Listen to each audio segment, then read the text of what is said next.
Greeting everybody out there in the watch-loving world. You can see this is the Tudor Hydronaut that I acquired several months ago.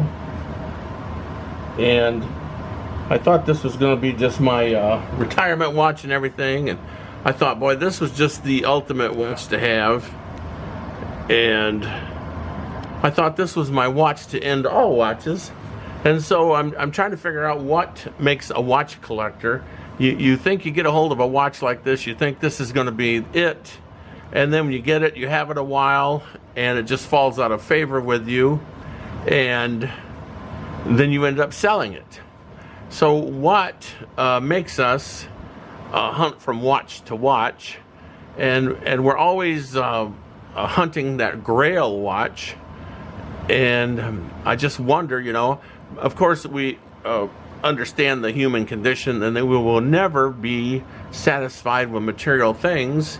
So my question, you know, what would be your one watch collection? Now, for 20 years I had my Seiko SKX 175, and that was my only watch, and I never even thought about another one. I thought, this is it. And so then a few years ago, about 2016 or 17, I started collecting watches. And I've had 5 Rolex watches. I've had 5 Rolex, at least 5 Tudor watches.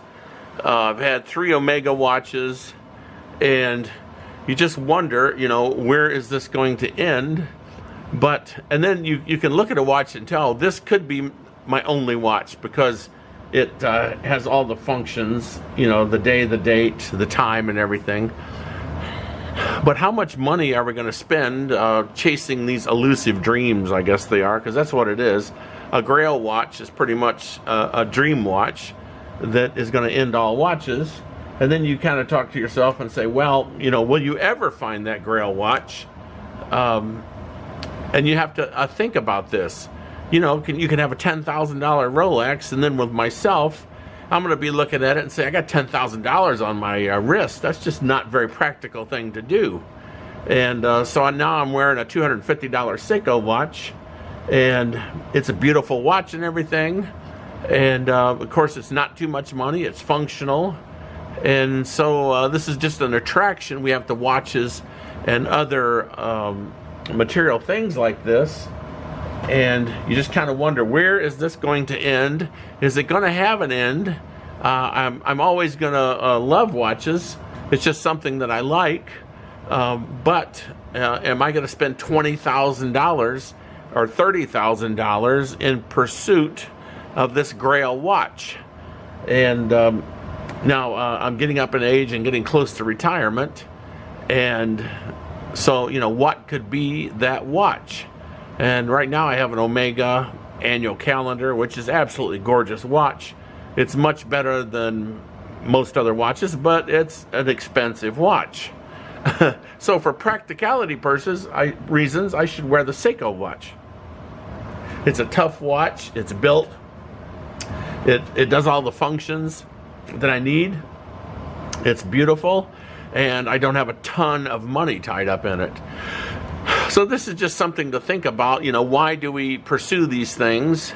And at what end is this, are we going to realize that in material objects and things, we'll never be completely satisfied? I don't think we will.